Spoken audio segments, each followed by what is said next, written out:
appropriation du contenu de l'accord pour la paix et la réconciliation issu du processus d'Alger. Telle est la proposition de l'unité de réflexion et d'action pour le Mali et un consortium d'associations partenaires. Ils l'ont fait savoir lors d'une conférence débat qui avait pour thème Accord d'Alger, enjeux et perspectives pour le Mali. Fademba Keita, reportage.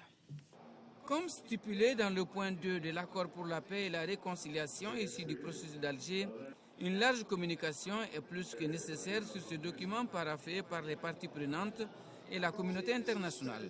Elle permet, à travers des assises souveraines, de clarifier, d'expliquer point par point le contenu de cet accord qui exclut d'ailleurs toute idée de partition du pays. L'URDAC Mali, unité de réflexion et d'action pour le Mali et plusieurs associations alliées ont tenu cette conférence sur le thème Accord d'Alger, enjeux et perspectives pour le Mali.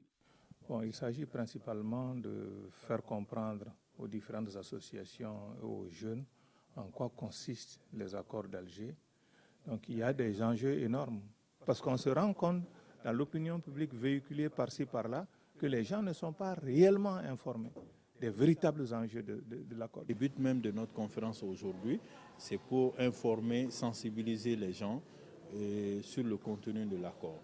La conférence qui se tient à Bamako est la suite logique de celle ultérieurement organisée en France. Aux frères qui ont pris des armes, nous leur lançons un appel.